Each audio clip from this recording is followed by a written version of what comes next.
Fog hangs low outside the school like it never lifted. Fluorescent lights buzz. Kids whisper, chairs scrape. Adults smile like this is routine. A banner says, Safety Week. The side door stays shut. Seconds stretch. Then it opens. Officer_EC, calm-focused male officer, early 30s, medium athletic build, defined jawline, short textured dark hair, light stubble, slightly tired eyes, natural skin texture with pores, tactical police uniform with subtle wear marks, grounded realistic expression steps in without hurry. K9_shadow, black and tan German Shepherd, black saddle pattern, black facial mask, golden tan fur, upright alert ears, amber eyes, small notch on left ear, muscular structure, realistic fur texture, tactical K9 harness glides beside him. The room quiets mid-breath. Shadow sits, then his ears tilt. Not at the kids, not at the voices, at the wall. Officer EC's hand lowers to the leash. No announcement, just a tighter stillness. The fog came in low off the Pacific, like a decision already made. It pressed against the chain-link fence around the schoolyard, clung to the flagpole rope, and softened the edges of everything, buildings, trees, even voices, until the campus of Redwood Creek felt less like a place where children learned and more like a stage before the lights came up. Inside the multipurpose room, the air was warmer, crowded with the clean scent of floor wax and the faint sweetness of cafeteria syrup that never fully left the walls. Folding chairs were arranged in neat lines. Students sat cross-legged at the front, whispering and fidgeting in the way kids did when they were told to be quiet for something important. Teachers and staff lined the sides with coffee cups and clipboards. Parents, only a few, hovered near the back, eyes on phones, half present, trusting the school to handle the rest. Up front, Captain Maria Hayes stood beneath a banner that read, Safety Week, in bright letters that tried too hard. Maria had the posture of someone who'd learned early that leadership was a kind of calm you carried into rooms that didn't want it. Pragmatic, empathetic, not the kind of person who needed applause. She held a microphone with a steady grip and kept her voice even. All right, she said, scanning the room. We're going to keep this simple. We're here to show you what safety looks like, not just as rules, but as choices. Her gaze moved across the kids, softened slightly. And we're going to do it with a demonstration from our community K9 team. A ripple went through the students. Excitement, fear, curiosity. K9S were movies to them. Heroes, teeth, sirens. The idea of a trained dog walking into their school felt like both a treat and a dare. Maria gestured toward the side door. You're going to meet Officer Ethan Cole and his partner today. But the side door remained closed. Maria's eyes flicked toward the clock mounted on the wall. She didn't show irritation. She didn't show anything except calculation. She turned the moment into a bridge. While we wait, Deputy Lucas Reed is going to set the stage. She nodded to Deputy Lucas Reed, standing near a small table with laminated handouts. Lucas was all energy contained in a uniform that hadn't fully learned how to sit on his shoulders yet. Competent, yes, but young enough that his enthusiasm still showed, and that made him an easy target in rooms where adults like to feel superior. Lucas stepped forward with a grin that was a little too bright. Hey, everyone, he said. So, first, when you hear the fire alarm, you don't run, you don't scream, you... He paused as a staff member near the front raised a hand, not with a question, but with that subtle interruption that carried authority. Maria recognized the movement before it spoke. The kind of motion that didn't ask permission. Lucas kept going anyway. You walk, calm, quiet, like a line of... The staff members stood up fully this time, clearing their throat. The microphone squealed once as someone adjusted it. Maria's jaw tightened almost invisibly. The interruption wasn't technical. It was social. It was the moment where someone decided they could rewrite the room. The staff leader, someone the kids recognized by how teachers moved around them, stepped closer, not quite taking the microphone, but taking the space. Captain Hayes, the staff leader said, voice polished, before we turn this into a spectacle. Maria kept her expression neutral. This isn't a spectacle, it's a presentation, the staff leader cut in, smiling as if they were helping. Yes, but we do need to ensure accuracy and appropriateness. We're a school, not... They glanced toward Lucas, then toward the door Ethan hadn't entered through yet. Not a recruitment booth. A few adults chuckled. Not loud, but enough to give the comment legs. Lucas's smile faltered. He tried to recover it, but the room was shifting under him. He felt it. You could see it in how his shoulders rose, how his fingers tightened around his handouts. Maria's eyes narrowed slightly, the empathy in her gaze now paired with a warning. "Deputy Reed is here to talk about basic safety," she said. "That's all."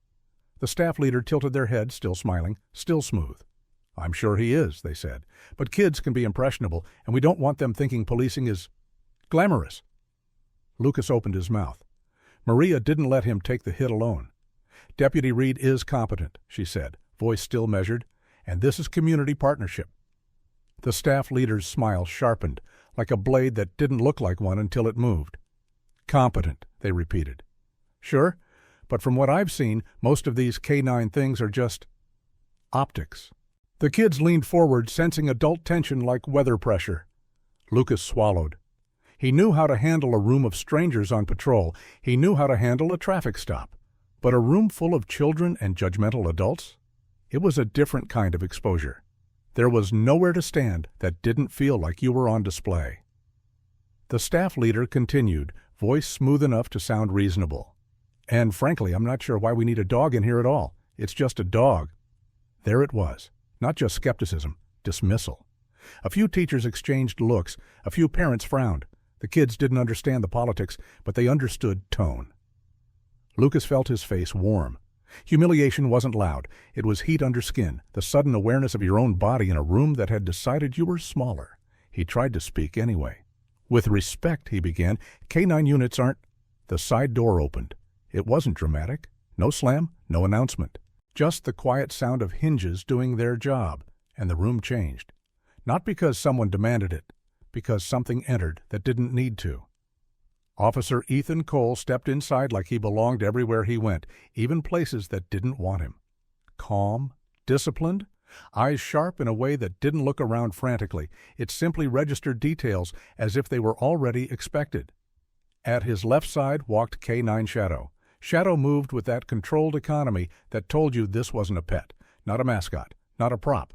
He was black-coated, large enough to command attention without throwing his weight around, ears upright, tail low, amber eyes scanning but not twitchy.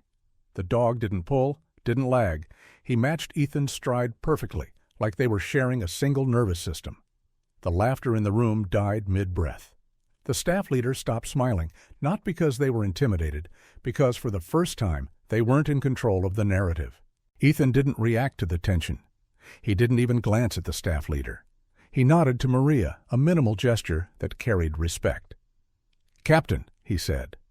Maria exhaled once, controlled relief. "Ethan!" Lucas's throat tightened, part relief, part embarrassment. He didn't want saving, but he needed backup. Ethan's gaze moved briefly over Lucas, and something in it steadied him. Not sympathy, not pity. A simple message. Get back into position. Then Ethan looked toward the students, his posture softening in a way that was almost invisible. "Morning," he said, voice low but carrying. "Thanks for having us." Shadow sat at heel without being told, as if the word had been shared between them earlier in the day. A kid in the front row whispered, loud enough to carry, "That dog looks like a wolf." Another kid whispered back, "It's a police dog." Ethan smiled faintly, not at the wolf comment, but at the wonder beneath it. Maria stepped forward to reclaim structure. "Officer Cole," she began, "we were just starting." Shadow's ears angled. Not toward a child, not toward a voice, toward something else. Ethan saw it instantly. A subtle shift. Shadow's nostrils flared, breathing changed, the muscles along his shoulders tightened. Stillness, but a different kind of stillness, the kind that preceded action. Ethan's hand lowered slightly, fingers brushing the leash, not to restrain, but to listen through the tension in it. Maria kept speaking, unaware. Lucas watched Shadow and felt a chill move under his uniform. Shadow wasn't reacting to the crowd, he was reacting to the room. Ethan's eyes moved across the multi-purpose room now, not scanning for threats with drama, but reading it like a map. He didn't look for faces, he looked for patterns. Doors, vents, bags, metal containers, anything that didn't belong. The staff leader, emboldened by attention, tried to reclaim their moment. "Well, Officer Cole," they said with a thin laugh, "I hope your dog is well trained enough not to frighten the children." Ethan looked at them for the first time. Not angry, not defensive, just direct. "Shadow is trained to do his job," Ethan said. "And what job is that?" the staff leader asked. Ethan's gaze flicked briefly to Shadow again, then back. "To notice what other people miss," Ethan said. The staff leader gave a small shrug. "Well, let's hope there's nothing to miss in a school." Shadow's head turned slowly, precise, toward a side wall near the storage closet doors. His eyes locked. His body didn't lunge, but everything in him said, "There." Ethan didn't speak immediately. He didn't announce anything. He didn't do what panic wanted. He stepped half a pace to Maria and lowered his voice so only she could hear. "Captain," he said calmly, "I need you to keep them seated." Maria's brows knitted. "Why?" Ethan didn't take his eyes off Shadow. "Shadow's alerting," he said. Maria's face changed. The empathy didn't leave. It sharpened into command. "On what?" Ethan's answer came like a knife sliding into place. "Something that shouldn't be here." Lucas heard enough to feel his stomach drop. He wasn't sure what he expected from a school assembly. Maybe awkward questions, maybe laughter, maybe a kid crying at the sight of a big dog. Not this. Not Shadow's stillness, not Ethan's voice, that flat calm that meant he was already moving through a checklist in his head. Maria took a breath, then turned to the room with a practiced smile that didn't touch her eyes. "All right, everyone," she said. "We're going to do something fun first, a quiet challenge." Kids perked up. Maria raised her hands. Who can be the quietest person in the room for 30 seconds? It worked. Of course it did. Children loved games. They loved rules when the rules came with a prize. A hush rolled across the room. Kids clamped mouths shut, eyes wide. Teachers relaxed slightly, thinking this was a technique. Ethan used the hush like cover. He made a small hand signal to Lucas. Lucas stepped closer, trying to keep his face neutral. "What do you need?" Lucas whispered. Ethan's eyes stayed on Shadow. "You're with me," he said. "No hero moves, no sudden commands. Just follow." Lucas swallowed. "Yes, sir." Ethan moved toward the side wall with controlled steps. Shadow rose and followed, silent as thought. The staff leader watched, confused. "What is—" Maria cut them off with a bright, practiced tone. "Shh, remember, 30 seconds." The staff leader's mouth tightened, but they fell silent. Ethan reached the wall near the storage closet. There was a row of stacked folding mats, a cart of sports equipment, a plastic bin labeled cleaning supplies. Shadow's nose moved low, tracing a line along the baseboard like he was reading a sentence written in scent. Then Shadow stopped at the bin. He didn't bark. He didn't scratch. He sat. A clean, decisive sit. Indication. Lucas felt his pulse spike. He looked at Ethan, waiting for the dramatic moment where the hero announced the danger. Ethan didn't give it. He crouched slightly, eyes on the bin, without touching it. Dr. Lena Moore's voice came from behind them, low and quick. She had entered the multipurpose room quietly, drawn by Maria's earlier call, and now her introspective calm carried urgency. "What do you have?" Lena asked. Ethan kept his voice controlled. "Shadow indicates that bin." Lena's eyes narrowed as she took in the label, "Cleaning supplies." "That's too convenient," she murmured. Lucas breathed carefully. What could it be, like drugs? Ethan didn't answer. He didn't guess. He looked at Lena. "Can you confirm without opening it?" Lena's mind moved fast. She pulled a small kit from her bag, something compact, field ready. Not a full lab, but enough to tell you if you were standing next to something that could ruin lives. "I can test air trace," she said. "If it's volatile, we'll know." Maria's voice floated from the front, still bright, still holding the room. "And time," she said. "Okay, you did great." Kids giggled. The room breathed again. Maria immediately continued. "Now everyone keep your seats. We're going to bring Shadow up for a calm demonstration." Her tone was performance, but her eyes were command. She was buying time. The staff leader looked annoyed now. "Captain, this is—" Maria smiled. "This is community trust," she said. "Let it run." Ethan leaned closer to Maria briefly, voice barely audible. "Get staff to block the side exits," he said. "Quietly, no alarms." Maria nodded once, already moving. She stepped to two teachers near the wall and murmured instructions like she was organizing volunteers. The teachers complied, thinking it was part of the show. Lucas watched Maria do crowd control without ever using the word danger. It was a kind of skill he hadn't learned yet. Ethan returned his focus to Shadow and Lena. Lena opened her kit and held a strip near the bin seam, letting air pass. Her face remained composed, but her eyes sharpened. She glanced at Ethan. Not fear, confirmation. "Chemical residue," she whispered. "Not standard cleaning agents." Lucas's mouth went dry. "What kind?" he asked. Lena didn't answer immediately because she didn't want to be wrong. Then the strip changed. Her breath slowed. "Oxidizer," she said softly, "and something fuel-adjacent." Ethan's jaw tightened slightly. That was all. He didn't panic, but the calculation in his eyes shifted from unusual to threat. He leaned down to Shadow, fingers brushing Shadow's collar, grounding. "Good," he murmured. Shadow's ears stayed forward. He wasn't relaxed. He was locked in. Ethan stood and looked around again, this time for the next link in the chain. Because something like this didn't get into a school by accident. Shadow's nose moved again, pulling away from the bin and tracking along the wall toward a door labeled "Maintenance, Staff Only." Ethan's hand tightened on the leash. Shadow wasn't done. Ethan met Lucas's eyes. "Stay with me," Ethan said. "You hold the hallway if I tell you. No questions." Lucas swallowed hard. "Yes, sir." Maria's voice rose at the front. "And now we're going to do one more quick thing. Everyone look at me, hands in your lap." She was controlling eyes, controlling movement. Ethan nodded once in appreciation, then moved toward the maintenance door. Shadow guided him like a compass. The staff leader called out again, voice tense now. "Captain Hayes, what is happening?" Maria turned with that pragmatic empathy that could cut steel. "What's happening," she said, still smiling, "is we're doing our job." The staff leader opened their mouth to argue, and Shadow gave the smallest, lowest sound. Not a bark, a warning breath. Ethan didn't look back. He opened the maintenance door. The air inside was cooler, darker, threaded with the smell of paint and metal and old dust. Shadow stepped in, nose low. Then he stopped. His head lifted toward the ceiling, toward the vents. Ethan followed his gaze, and in that moment, without seeing anything yet, Ethan felt the shape of the truth forming. This wasn't just something left behind. This was something placed, timed, waiting. Lena stepped into the corridor behind Ethan, her voice tight but controlled. "Ethan," she whispered, "if this is what I think it is." Ethan cut her off gently, not dismissive, just focused.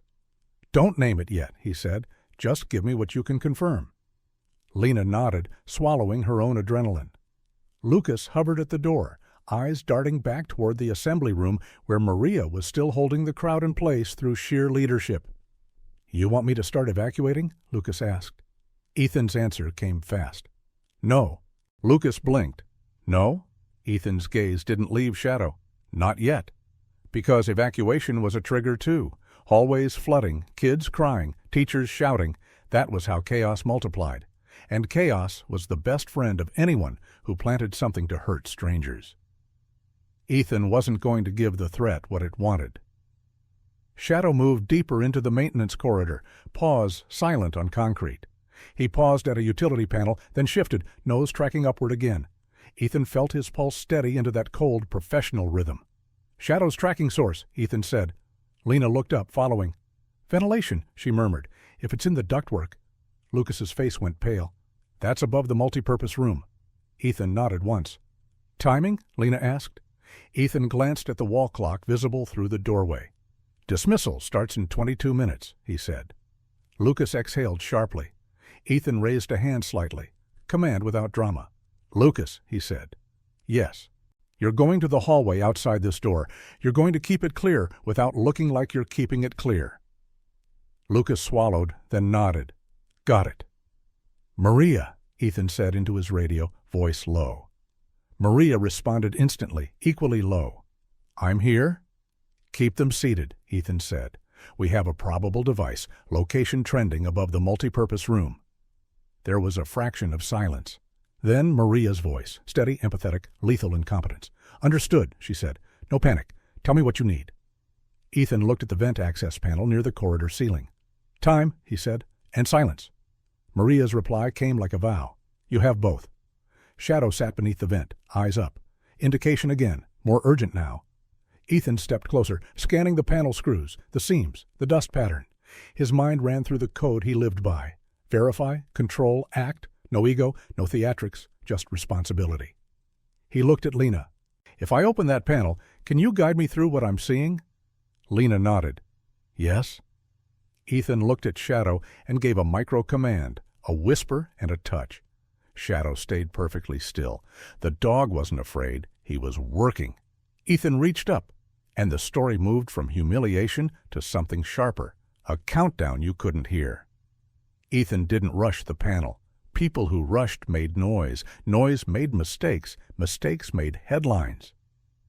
He stood under the vent access, eyes fixed on the screws as if they were the only things in the world.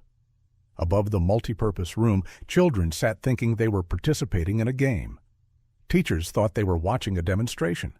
Only 4 people in the building understood that the next few minutes would decide whether any of that innocence survived the day. Ethan reached into his duty belt, not for a weapon, but for a compact multi-tool. The metal clicked softly as it opened, the sound swallowed by the hum of the building's ventilation. "Lena," he said, voice barely more than breath, "tell me what I'm looking for." Dr. Lena Moore stepped closer, craning her neck. In the dim utility light, her face was calm, in the way brilliant people often were. Eyes steady, mind moving fast enough to make fear feel inefficient. "Anything that doesn't match the school's hardware," she murmured. "Fresh tape, new wiring, anything improvised." Ethan nodded once. He steadied the tool against the first screw and turned slowly. Shadow's gaze never left the panel. Lucas, outside in the hallway, shifted his stance to block the maintenance door without making it obvious. He leaned one shoulder against the wall like a bored deputy waiting for a meeting to end. But his eyes were alert, scanning passing staff or anyone who looked too interested in this corridor. A teacher walked by and gave him a curious look. Lucas forced a small smile. "Just helping with the K9 setup," he said lightly. The teacher nodded and kept moving. Lucas's heart hammered anyway. It was harder than he expected, holding calm when his nerves wanted to announce themselves. He heard Maria's voice faintly through the doorway, projecting warmth to the crowd. "Okay, who wants to see Shadow show you how he listens?" Maria asked. "Hands up, quiet hands." Kids giggled. Chairs creaked. The sound was normal, too normal. Ethan removed the final screw and lifted the vent panel carefully, holding it like it was glass. A thin breath of cooler air slid out. Dust motes drifted in the beam of the corridor light. Ethan angled his flashlight upward without shining it directly into the duct at first, minimizing any sudden reflections. He scanned. Metal ductwork, insulation. A junction point where the vent turned toward the multipurpose room. And there, half concealed behind insulation, something that did not belong. Not part of the building, not school maintenance. A small, rectangular object with black tape, a wire leading to a compact power source, and a second component that looked like a timer module. Lucas's stomach dropped when he saw Ethan's face tighten. Ethan didn't curse, didn't react. He simply inhaled slowly, the way he did before making decisions with permanent consequences. "Confirmed," Lena whispered, eyes narrowing. "That's not school equipment." Ethan's voice was flat and controlled. "Lena, tell me best move." Lena's mind evaluated in real time. "We need to assume booby trap risk," she said quietly. "If it's pressure sensitive or has a tilt switch, touching it wrong could trigger. We need to isolate and disable without pulling it free." Ethan's eyes flicked to the timer module. He tried to make out numbers through dust and angle. "I can't see the countdown," he said. Lena reached into her kit for a slim inspection mirror. She slid it upward, angling carefully so the reflection would show the timer face without Ethan shining the flashlight directly on it. The mirror caught a faint glow. Lena's breath tightened. "Ethan," she said softly, "it's running." "How long?" Ethan asked. Lena squinted. 17 minutes, she said. Lucas heard the number and felt his throat close. 17 minutes until dismissal. 17 minutes until hallways filled, doors opened, and whatever this thing was designed to do had the crowd it wanted. Ethan's radio crackled faintly. Maria's voice came through, low and steady. "Ethan, status?" Ethan kept his voice calm. "Device in duct above multipurpose room," he said. "Countdown active. We're working silent." A beat. Maria's reply came controlled, but there was steel beneath it. Understood. I'm maintaining seating. Staff thinks we're extending the demo. You have cover. Ethan's eyes stayed on the device. I need you ready, he said.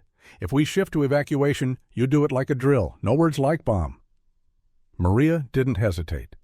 Copy. Ethan looked at Lena. Options. Lena inhaled slowly, then spoke with clinical precision. If it's a simple timer trigger, we can interrupt power. But if it has backup, we need to identify the circuit. If it's chemically driven, if those components feed an ignition system, any spark is dangerous. Ethan's jaw tightened. And if we do nothing? Lena didn't dramatize it. She didn't have to. We don't do nothing, she said. Shadow shifted slightly, nostrils flaring, then froze again, eyes locked on the device like he could feel its heartbeat. Ethan lowered his gaze to Shadow, fingers brushing the dog's collar. Good boy, he whispered, not for comfort, but for connection. Lucas swallowed hard outside the door. His radio buzzed faintly. He kept it low. A custodian turned the corner, pushing a cart. He stopped when he saw Lucas blocking the corridor. Hey, the custodian said, confused. That door's... Lucas stepped forward quickly but smoothly, smile easy. Hey, sorry, Lucas said. Captain Hayes asked us to keep this area clear for the demo. Safety protocol, you know how it is. The custodian frowned. I've got... Lucas nodded toward the multipurpose room. I'll escort you around the other side. 2 minutes. Appreciate you. The custodian hesitated, then shrugged, and followed Lucas down the opposite hall. Lucas's hands were steady, but inside he was shaking. It hit him then. This wasn't about his pride anymore. This was about dozens of kids sitting behind those walls. He brought the custodian around, made small talk, got him moving away from the corridor. Then he returned to his post, breathing carefully, trying to match Ethan's calm like it was a rhythm he could learn. Inside the maintenance corridor, Lena's eyes moved over the device. I need a clearer look, she whispered. Ethan nodded. He adjusted the mirror angle again. The reflection showed a simple digital timer, counting down. 0 hours, 16 minutes, and 12 seconds. 0 hours, 16 minutes, and 11 seconds. Lena's expression tightened. There's a second line, she said. A remote trigger indicator. Ethan's eyes sharpened. Meaning? Lena swallowed. It might have both, a timer and a remote activation. Ethan's mind snapped into a new calculation. If someone could trigger it remotely, then disabling it wasn't just technical, it was tactical. The person who planted it might be watching, waiting for movement. Ethan's voice stayed low. Maria, he said into the radio, possible remote trigger. Watch crowd behavior. Any adult leaving, texting, hovering, flag it. Maria's reply came instantly. Already on it. Ethan breathed out slowly. He looked back up at the ductwork. We don't move it, he said. We isolate and cut power if we can confirm it's safe. Lena nodded. We need to identify the power source, she whispered. Battery pack is visible if we disconnect without jostling. Ethan cut her off gently. We can't assume. Lena's eyes flicked to him. I know. Silence pressed in, the hum of ventilation, the faraway murmur of kids, the tiny electronic blink from the timer reflected in Lena's mirror like a heartbeat. Ethan's voice was calm, but under it there was urgency. Lena, he said, talk me through what you need me to do, step by step. Lena swallowed once, then shifted into instructor mode. First, she said, we stabilize the device. Prevent any movement. You can use a foam wedge, something soft, non-conductive, to hold it in place. If it shifts, it could trigger a tilt switch. Ethan reached into his kit bag, always minimal, always practical, and pulled out a small roll of foam padding used for K9 medical wraps. He tore a strip carefully, keeping the movement slow, controlled. Shadow watched. Ethan slid the foam into the duct space, bracing it under the device without touching the device itself. Lena's voice stayed steady. Good. Now, we need to see if there's a second battery. Sometimes they hide a backup. Ethan angled the mirror again, scanning. He saw only one battery pack, small, taped tight. Single pack visible, Ethan said. Lena's eyes narrowed. Okay, now if it's a basic circuit, there will be 2 primary leads. If we can cut the correct lead, Ethan's gaze hardened. Cut wrong, we trigger. Yes, Lena admitted, which is why we don't cut blind. Ethan felt the weight of time.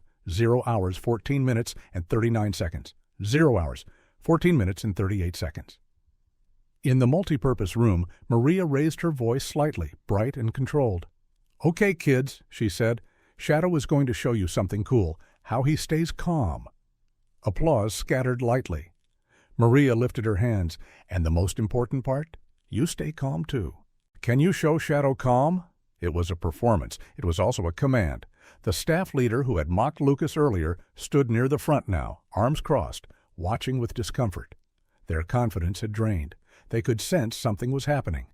They leaned toward Maria, whispering sharply, "What is going on? Why are they—" Maria smiled without warmth. "We're ensuring safety," she whispered back. "Please don't disrupt." The staff leader's eyes flicked toward the maintenance corridor door. They looked like they wanted to go closer. Maria stepped subtly into their path. "Enjoy the assembly," she said. The staff leader's jaw tightened.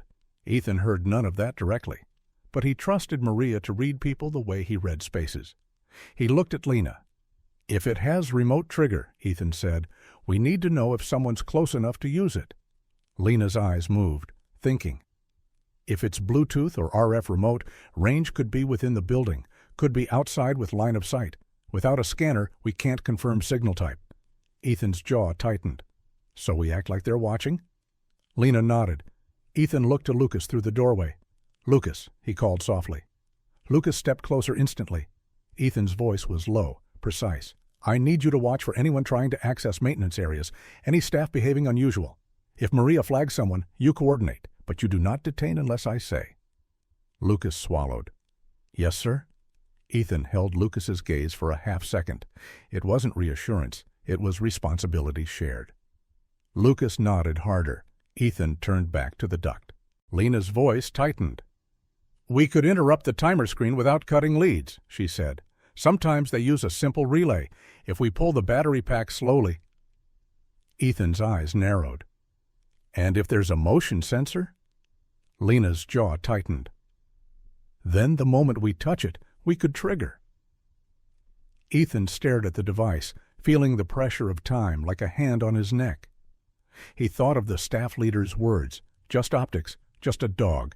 He didn't need to prove anything. He needed to keep children alive. Shadow's ears flicked suddenly, not toward the device, toward the corridor behind them. Ethan's head turned slightly. Footsteps, quiet but real, approached from the far maintenance access, the side of the corridor that led toward the rear service door. Someone was in a place they shouldn't be. Ethan raised his hand, silent signal. Lucas tensed at the doorway. Lena froze, eyes wide but controlled. Shadow's body stiffened, ready. Ethan's voice dropped to a whisper. "Maria," he said into the radio, "someone's moving through maintenance access. Can you confirm if any staff are unaccounted for?" Maria's reply came instantly, voice low, sharp. "One staff member, same one who challenged the demo, just stepped away. I'm tracking." Ethan's eyes narrowed. The footsteps drew closer. Ethan's brain didn't jump to conclusions. It didn't need to. He simply prepared. He shifted his body subtly between the approaching footsteps and Lena.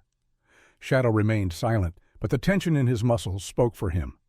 Lucas's voice trembled slightly as he whispered from the doorway, "Do you want me to—" Ethan held up a finger. "Wait."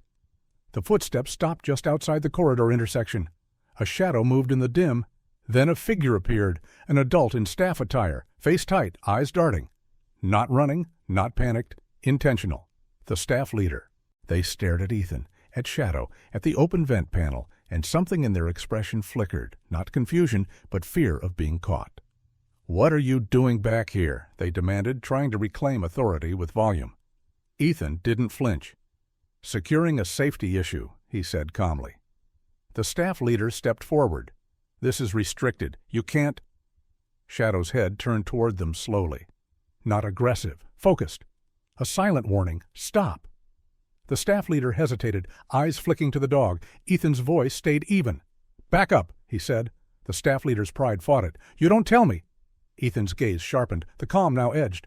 "I'm telling you," he said, "because if you step closer, you may die." The words landed like ice. The staff leader froze. Lena's voice was quiet behind Ethan. "Ethan, timer." Ethan kept his eyes on the staff leader. "Who else knows you're here?" he asked. The The staff leader's mouth opened and closed. "This is ridiculous." Ethan's voice stayed low, lethal in restraint. "Answer!" The staff leader swallowed, eyes darting. "Maria," Ethan said into the radio, "I have the staff leader in corridor. Keep eyes on assembly." Maria's voice came tight. "Understood." Ethan looked at Lucas.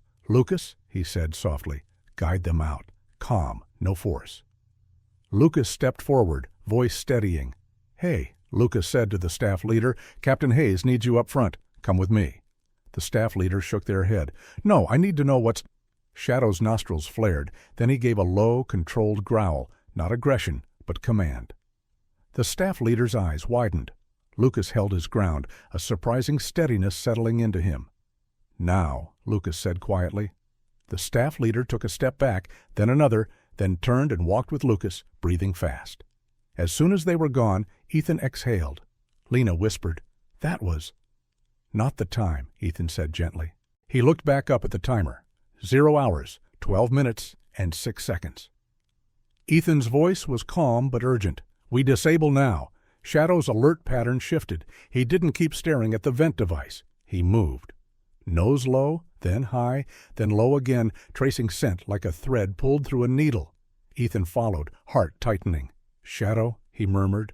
Shadow led them deeper down the maintenance corridor to a second junction, another vent access point that branched toward the main hallway. Shadow stopped, sat, indicated. Ethan's blood cooled. "Two?" he said softly. Lena's eyes widened. "There's a second device?" Ethan nodded once. "Or a remote receiver," Lena whispered, voice thin. Ethan's mind recalibrated instantly. If there were two components, the first might be the visible threat, a decoy designed to draw responders in, while the second was the real trigger. Or it could be a linked system, one device in the multipurpose room duct, another in the hallway duct, timed to explode as kids moved.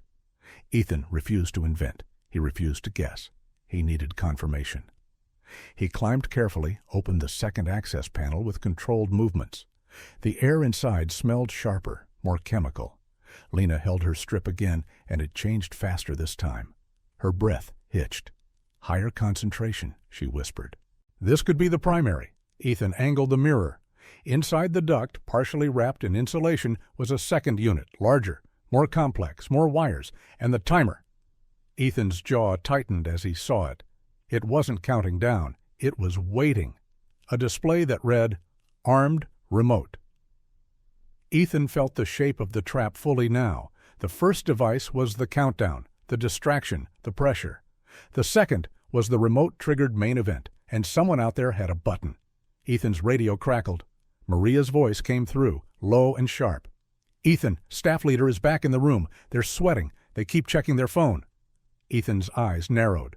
"Keep them in sight," Ethan said. "Do not let them leave." Maria's response was immediate. "Already blocked."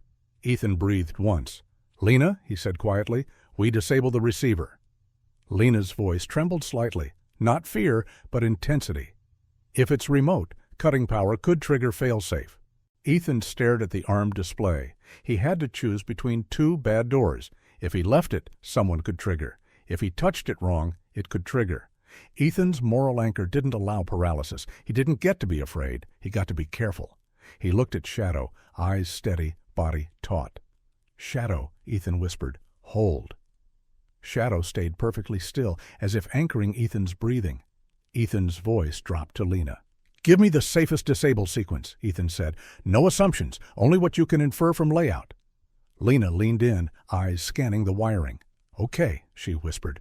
"It appears to have a receiver module feeding a relay. If we can isolate the receiver antenna without disrupting the main charge—" Ethan's eyes narrowed. "Antenna." Lena pointed carefully with the tip of her pen, never touching. "There," she said, "that thin wire loop.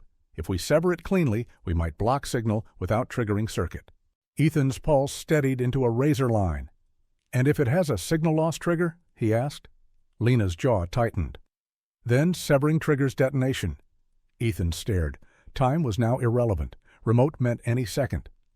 Maria's voice came again, controlled but urgent. "Ethan, staff leader is pushing toward the exit." Ethan's eyes hardened. He keyed his radio. "Lucas," he said low, "do not let them leave." Lucas responded instantly, voice steady. Copy. In the multipurpose room, Lucas intercepted the staff leader at the side aisle with a polite smile that was no longer boyish. It was professional. Captain Hayes needs you right here, Lucas said, blocking with his body. The staff leader's eyes flashed. Move, Lucas held. No, Maria's voice stayed warm to the kids. And now, we're going to practice calm breathing. Everyone breathe with me. Kids followed, unaware they were being held in a controlled containment. Ethan's world narrowed to the duct. He made a decision, not based on pride, based on probability and control. We don't cut, Ethan said softly. Lena blinked. Then, Ethan's voice stayed calm, we shield. Lena's eyes widened. With what? Ethan looked around the maintenance corridor. Metal cabinets, utility tools, a spare roll of thick aluminum HVAC tape. He grabbed the tape slowly. Faraday, Lena whispered, understanding. Ethan nodded. We wrap the receiver module, block signal, keep circuit intact. Lena swallowed, then nodded quickly. Do it carefully, she whispered. No sparks, no static. Ethan grounded his hand on the metal duct first, discharging any static. Then he began wrapping the receiver area with aluminum tape, layer by layer, sealing around it without tugging wires. Shadow stayed still, eyes fixed upward. Ethan's hands were steady, but his mind was a sprint. If this worked, the remote trigger would be blocked. If it didn't, the device could go. He finished the final wrap. Lena watched the arm display. A second passed. Then the display flickered. Then it changed to, signal lost, stand by. Lena's breath released like she'd been holding it since childhood. Ethan exhaled slowly. Receiver blocked, Lena whispered.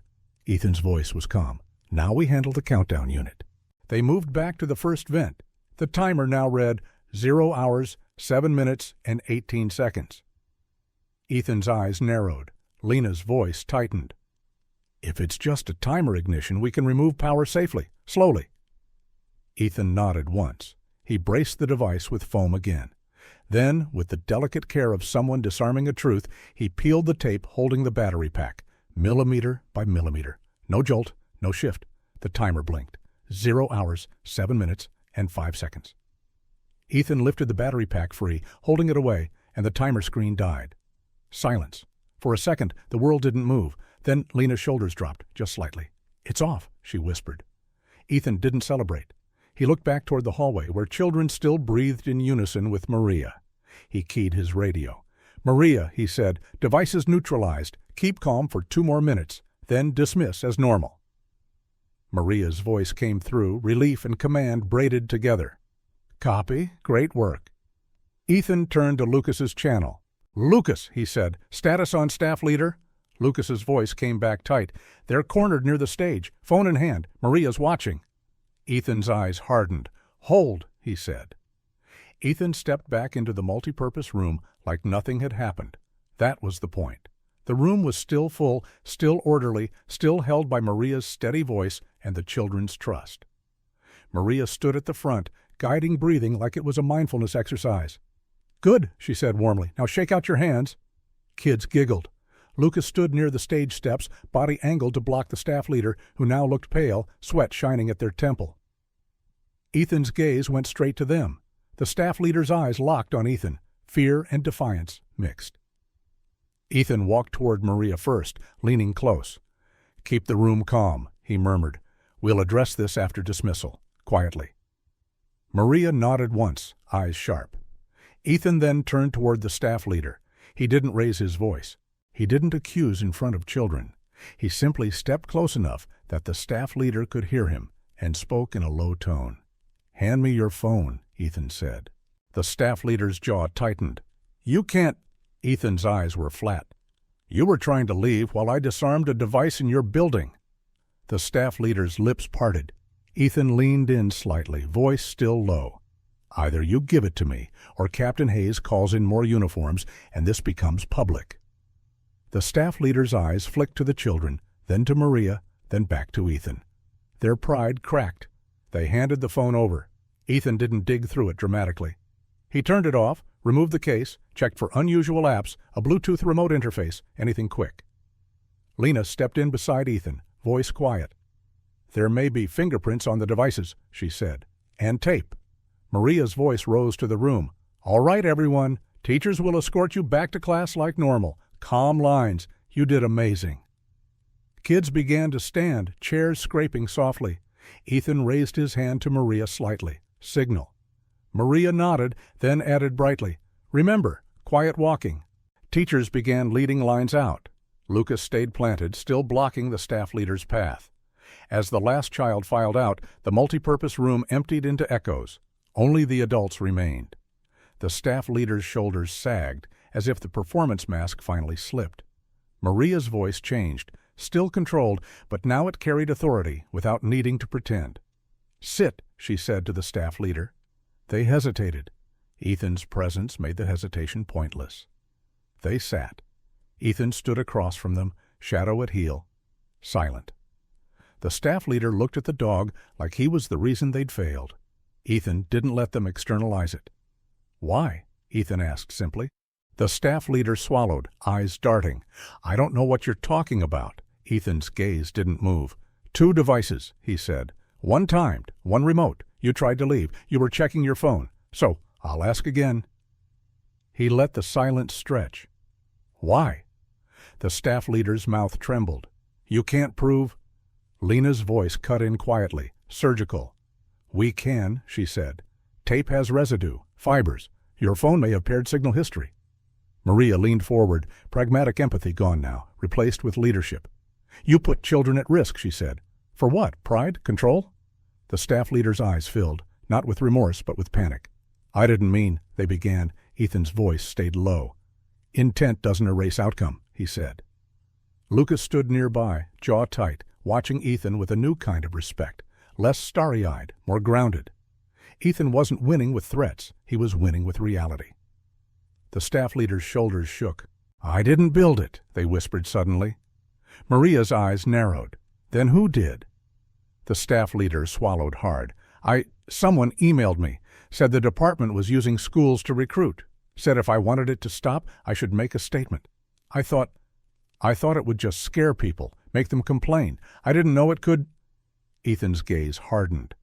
"You let someone use you," he said. The staff leader flinched. Ethan didn't gloat. He didn't lecture. He simply turned to Maria. "Call it in," he said quietly. "Now." Maria nodded, already moving to her radio. Ethan looked at Lucas.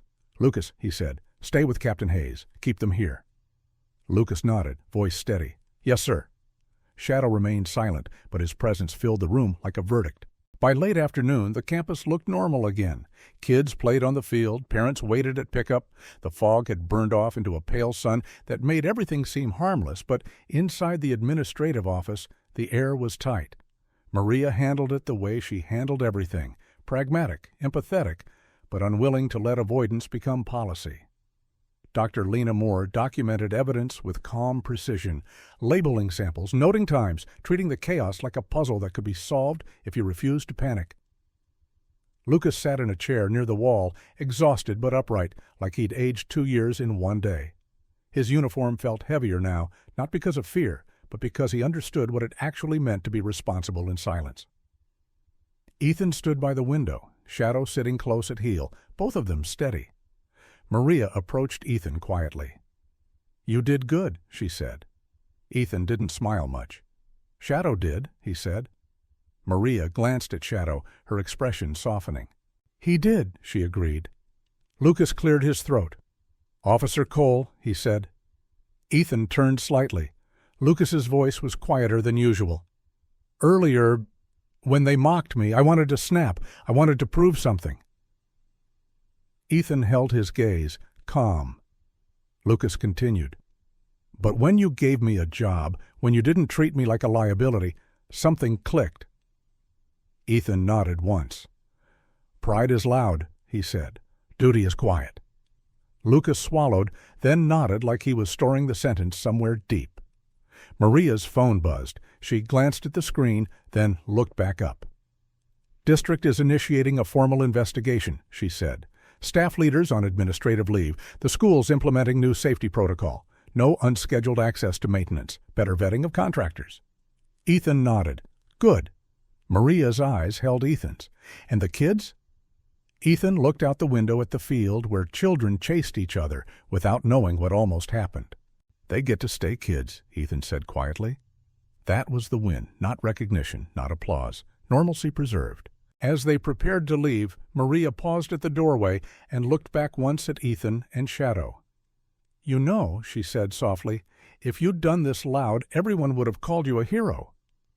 Ethan's expression didn't change. "If I'd done it loud," he said, "someone might have died." Maria nodded, understanding. Outside, Lucas walked beside Ethan for a few steps. "Hey," Lucas said, trying to lighten his voice but failing. "Guess the K9 demo worked." Ethan glanced at him. "Yeah," he said. Lucas managed a small, real laugh. "We should put that on a poster." Ethan's mouth twitched faintly. "No posters," he said. Shadow's tail moved once, slow and controlled, like agreement. They walked out into the late light. No sirens, no spectacle, just a calm officer, an intelligent K9, and the quiet knowledge that sometimes the most powerful thing you can do is keep the world from noticing how close it came to breaking.